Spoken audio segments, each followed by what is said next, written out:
Well, it's been almost 3 years since the Ebola epidemic in West Africa, killing more than 11,000 people.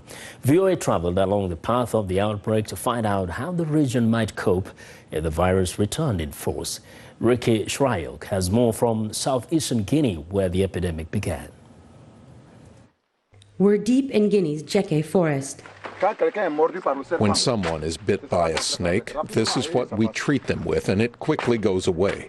The forest is a pharmacy. People pay healers what they can.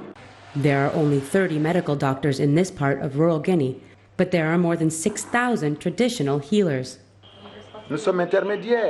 We are the intermediaries between the modern doctors and the sick. We treat those we can, and we send those we cannot to the hospitals. It was here in the forests of southeastern Guinea that the regional Ebola epidemic began in late 2013. Traditional healers found themselves on the front lines, facing a deadly foe they had never seen before. Many healers contracted Ebola while treating patients. The World Health Organization and other partners have trained hundreds of traditional healers in Guinea on infection protection and control. It's about cleanliness. We need to wash our hands. We need to use chlorine. All this for cleanliness and to help people who need us. But Niami has run out of the gloves and other protective equipment he got as part of his training in April. He said his requests for more have gone unanswered. Regional health officials said they aren't aware of shortages. They're always served by me, but if I'm not asked and not informed, if they say they asked their focal point, that person doesn't manage the chlorine. It is the logistics unit and they pass by me.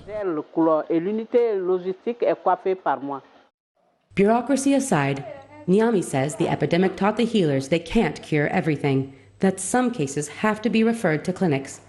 But Niami adds one thing hasn't changed. His door will always be open to patients in need. Ricky Shrayok for VOA News in Zerakore, Guinea. After years of communal clashes, two neighboring communities in southern Nigeria are making efforts to address developmental issues in their community, such as schools. Channels Television's correspondent Imani Ode compiled our next report. Take a look. Defaced school buildings, long deserted by students and teachers. This is the aftermath of communal clashes in Adadama community in Abi local government area of Cross River State, at war with another community in neighboring Ebonyi State over land ownership disputes. The educational system is not the only fabric of a society that's been affected by months of crisis. In this case, the fate of its future generations hangs in the balance, as many of them are unable to continue with their education. The children whose parents cannot afford somewhere else, they are sitting down at home. Some of them are now hawking, are going up and down. And so definitely it will affect them. Then those who are going to write exams. This is a local event, so WAEC and NECO, who are examining bodies, they are not affected by this crisis. So it means that our children, when they write exams, they will be affected. Many of the public schools which are not affected remain under lock and key, while children idle away in their various homes. The state's Universal Basic Education Board says alternative arrangements are in place to ensure the learning process continues for them.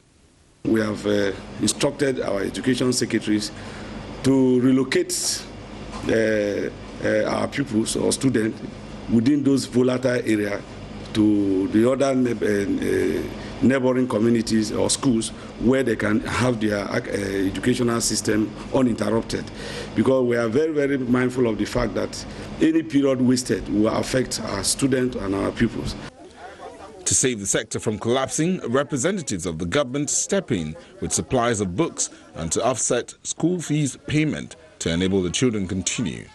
We decided to pay their fees and we are glad that we could be able to do this.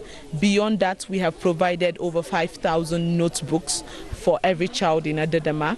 This is to ensure that our children not only go back to school but have something to write with. We've distributed a few and we've left the rest of it with their teachers.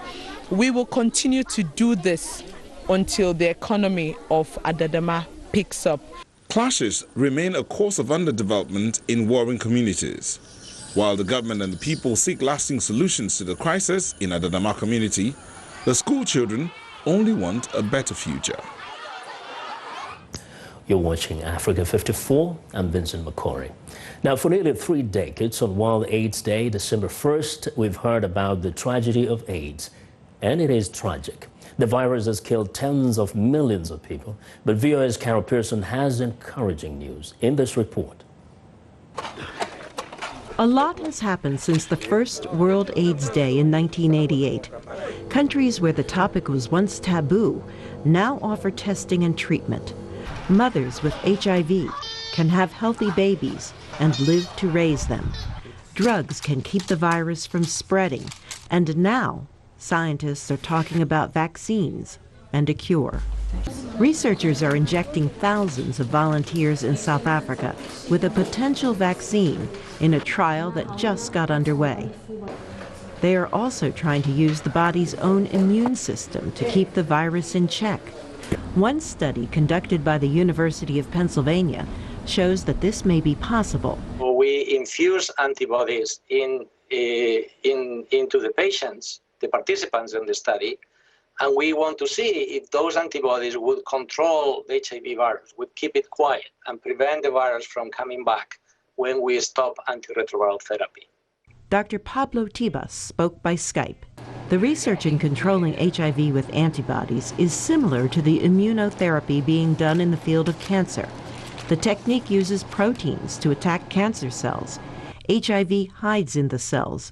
If a patient stops taking anti-AIDS drugs, the virus comes back. When you think about oncology and cancer therapy with these immune-based therapies, what people are doing now in that field is to try to boost the immune system to eliminate the cancer cells. The problem of eliminating the HIV hideout is similar. You want to eliminate the cells that harbor the virus, and by making the immune system more active in finding and eliminating those cells. Researchers have found that the antibodies suppressed the HIV virus for 21 days. The goal is to find a combination of antibodies that can suppress the virus for 6 months to a year.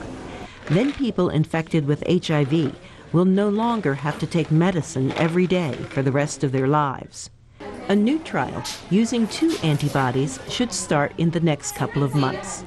Carol Pearson, VOA News, Washington.